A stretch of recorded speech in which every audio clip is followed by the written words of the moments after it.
Mà bỏ dụng chị thì cứ gửi cái cặp cua thì bờ lên mà còn cứ khai để cặp cua bờ lên chờ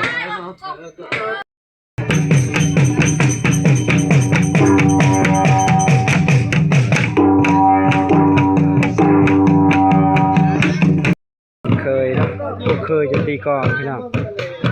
มันจะเกี่ยวพี่น้องเกี่ยวแบบว่าบอลลงศพพี่น้องว่าไงมันจะเกี่ยวเป็นบุญเนาะมานำ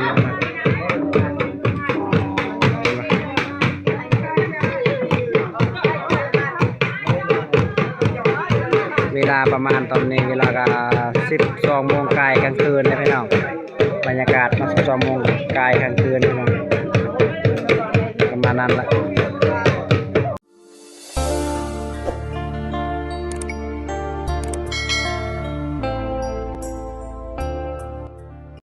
ขอกราบทักทายสบายดีเลยสวัสดีพ่อแม่พี่น้องบ่ว่า FC พังลาวหรือพังไทยต่างประเทศเนาะ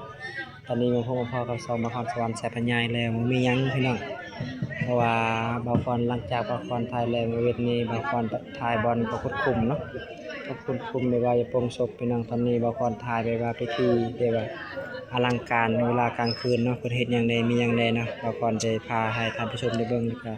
ติดตามไปนำว่าวิธีฮิตของประเพณีแบบว่าเผาโตยพี่น้องว่าง่ายนะศาสนาพีพี่น้องบางคนพาไปชมกันเลยพี่น้องมีหยังก็ให้มีหยังเนาะวิธีก็ตีกลองแบบใดพี่น้องบางคนเสียอธิบายเลยพี่น้องไปติดตามกันเลยพี่น้องอันนี้เป็นเจ้าให้ศาสตร์ให้ยังให้เราให้มองนะพี่น้องแต่ว่าพวกเคยพี่น้องพวกเคยต้องจำพี่น้องทุกคนเคยต้องจำนี่เนาะเป็นหลักการเป็นอะไรพี่น้องว่าให้พี่ให้ยังให้ศาสตร์ให้ชนะพี่น้อง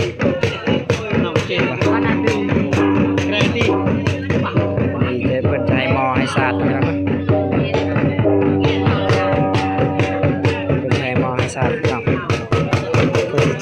มีการจำมูกปัดมันลานมันเบอร์จะให้มอให้ยังให้เราให้ศาสตร์พี่น้องให้เคยจำพี่น้องพวกเคย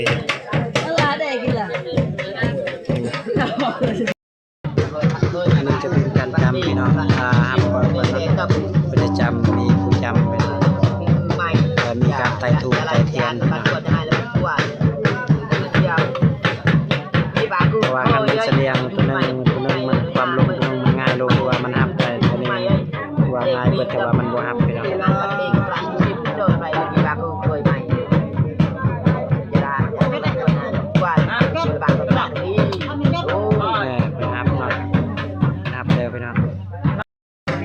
นนี้แม่น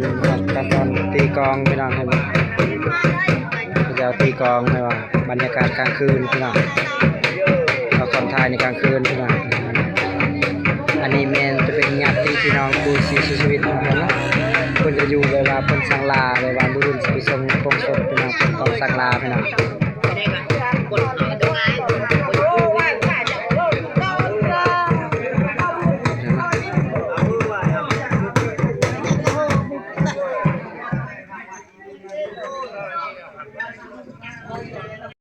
จะเป็นเสือเนาะเสือหรือว่าสนะสนอนผ้าห่มผ้ายังพี่น้อง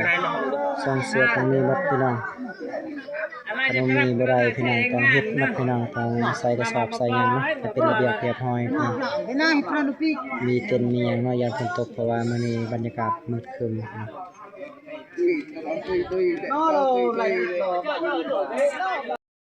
อันนี้เมนพิธีเพิ่นจะจำบ่ว่าให้ตีกองอีกเทื่อนึงนะฮะแต่ว่าต้องครอบข่าวก่อนคันก็ให้ตีกองก็ตีพี่น้องอันนี้ยังเป็นสันให้บ่ผู้จำมีผู้ใหญ่บอกสอนเนาะวิธีขับจำใช่มั้ยมีจำให้ตีกองพี่น้องเป็นเพิ่นยังบ่ฮับพี่น้องหลังจากเพิ่นฮับเลยเพิ่นตีเลยเริ่มกันตีเลย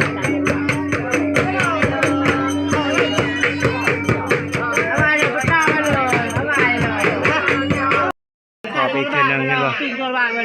ว่ายังบ่หับเนาะคนต้องอย่าพาตีของคนว่าละ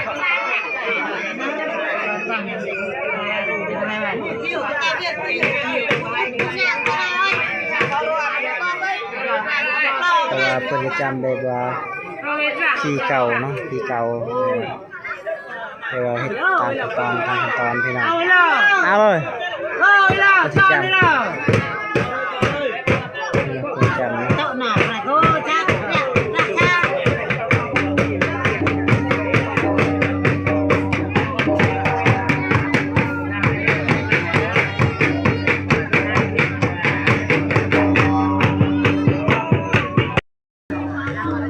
ได้ว่าบางคนสิอธิบายนะเพิ่นเนาะได้ว่าเพิ่นจำเพิ่นว่าเพิ่นตั้งให้อยู่วางกลางพี่น้องได้ว่าเพิ่นสาบานเนาะสาบานได้ว่าผู้ใหญ่เพิ่นเล่าเฒ่าแก่นะเพิ่นเนาะเฒ่าแก่แนวโฮมเพิ่นจะบอกบอกว่าได้ว่าผู้ใดมีวานมีหยังมีเครื่องมีหยังบ่ให้มาแล้วเพิ่นเนาะบ่ให้มาอย่าบ่ให้ใส่หมู่ใส่หยังพี่น้องบ่ทำลายหมู่คู่พี่น้องถ้าเป็นผู้ลายมีอันเป็นไปพี่น้องเพิ่นนั้นเพิ่นสาบานบ่นั้นพี่น้องบ่ให้มีเหล้ามีหยังพี่น้องแต่ละบ้านเนาะถึงว่าบ้านตัวอย่างเนาะมาแต่ละบ้าน10บ้านก็เพิ่นสัญญาหมดพี่น้องมีผู้ใหญ่แม่นบ่ให้ท่านผู้ชมได้เบิ่งพี่น้องถ้าผู้ใดมีวานมีหยังใส่หมู่ผู้ใดพี่น้องเพราะว่าเป็นอันนั้นเนาะเป็นจิบเป็นไข่ฮอดเมื่อฮอดเฮือนพี่น้องมาก่อนอธิบายให้ผู้ชมท่านได้ฟังได้ฟังนะมีในบ้านมีเฒ่าแก่ในโฮมพี่น้องเป็นสัญญาสาบานเนาะ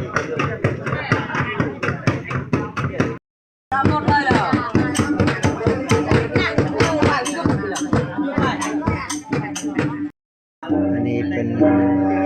กิจกรรมนี่เลยครับไอ้ตีกองพี่น้องไอ้ตีกองยังคือตีชองพี่น้อง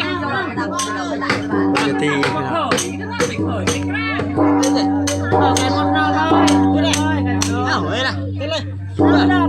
เต้นเลยเหรอ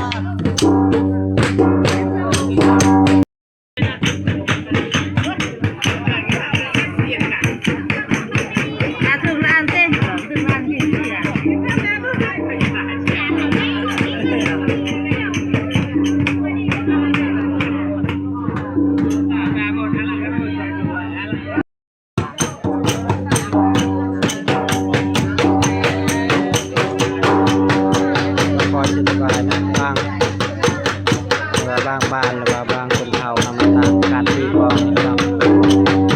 ตั้งเมืองตัวต่างนะครับน้องมาตั้งนะครับตั้งนำไปว่าทีนะทำกลองมาตั้งแต่ว่าอันนี้เป็นเขาโดยเป็นทางศาสนาเนาะศาสนาคือกันแต่ว่าการตีกลองคือกันพี่น้องเป็นระบาดพี่น้องมีการจำอีกตอนหนึ่งไปนะเจ้าของผู้เพื่อนผู้ชีวิตว่าเพิ่นบอกเลยว่าเพิ่นนำสาบานอยู่นี่เนาะเพิ่นสาบานผู้ใดมาวานว่าหยังเพราะว่าผิดพลาดเนาะมีอันเป็นไปนะเพิ่นเนาะมันจะบอกเพิ่นจะจำเพราะว่าเพิ่นยังทันหักเป็นอย่างเพราะว่าเราบ่ถูกเพิ่นทำบ่ได้นะเพิ่นเนาะ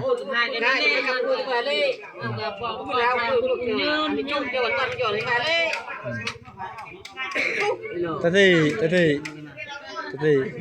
cái mày là đang khai bắp bùi đờ phải đang khai bắp bùi đờ bắp cùi là mà tê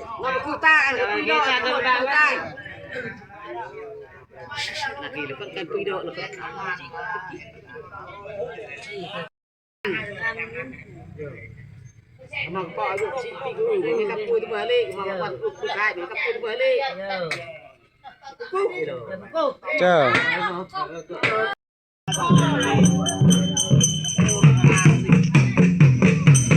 นี่จะเป็นขั้นตอนเท่าแก่นะเท่าแก่เดี๋ยวว่าตีกลองตียังพี่น้องกำลังตีนะพี่น้องนะเป็นจอมนะเอาลงศพว่ายังไงพี่น้อง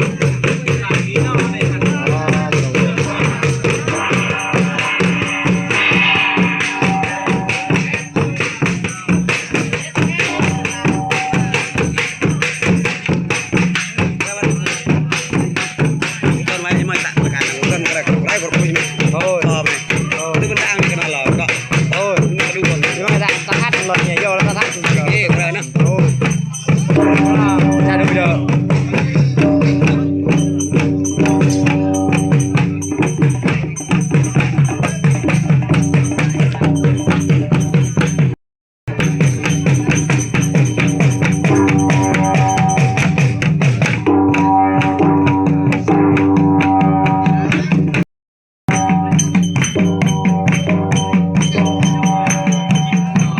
พิ่นจะอ้อมบอลลงศพเพิ่นไปนะ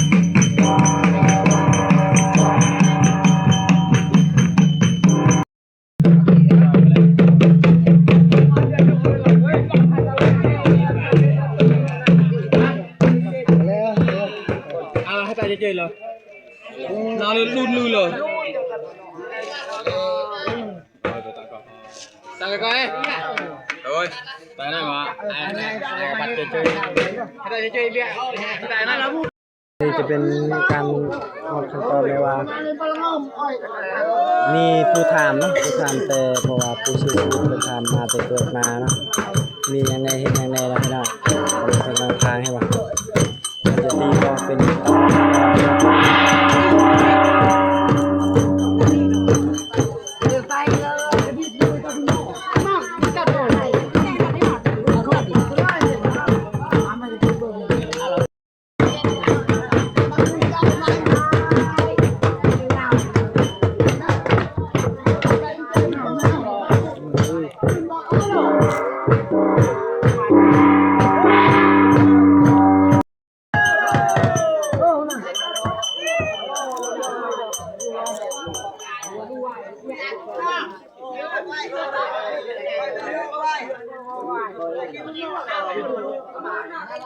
แม่นเพิ่นเอาไว้เคยนะเพิ่นเนาะเพราะว่าเพิ่นเฮ็ด3 พาแล้วพี่น้อง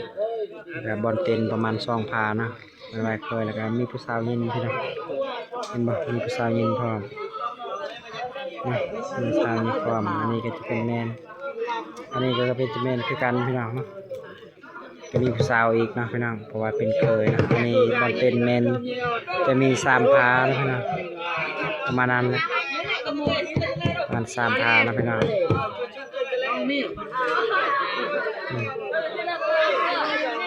เพิ่นจะมอบเราพี่น้องเพิ่นจะมอบเราแต่ละพาประมาณ3 แก้วประมาณนั้นนะเพราะว่าเราเอาจากที่ตามคลองพี่น้องแต่บางคนก็เป็นแบงนะพวกเคยแล้วก็เอาไปตีกลองนะประมาณนั้นพี่น้องจูนึงเอาไปตีกลองหรือว่าจูนึงนั่งลิ้นหรือว่านั่งกินเหล้านะก็มีผู้สาวยินพร้อมนะ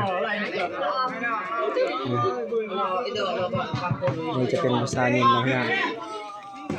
เริ่มแม่ประธานครับคัก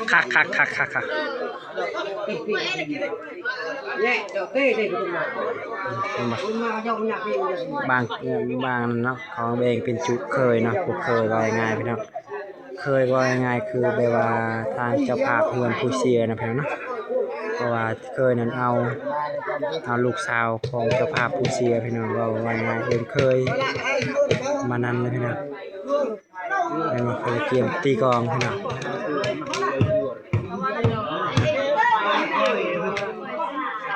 มันเคยอีกพาหนึ่งพี่น้องเคยเนาะเคยจะตีกลองพี่น้องมันจะเกี่ยวพี่น้องเกี่ยวแบบว่าบอลลงศพพี่น้องว่าไงมันจะเกี่ยวเป็นบุญเนาะมานำนะ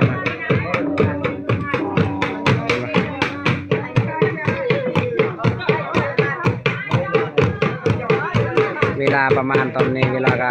12 โมงกายกลางคืนนะพี่น้องบรรยากาศมา12 โมงกายกลางคืนพี่น้องประมาณนั้นแหละ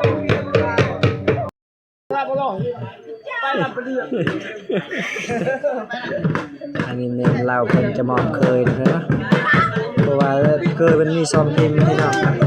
เคยเก่าเลยกับเคยใหม่พี่น้องจะบอกพี่น้อง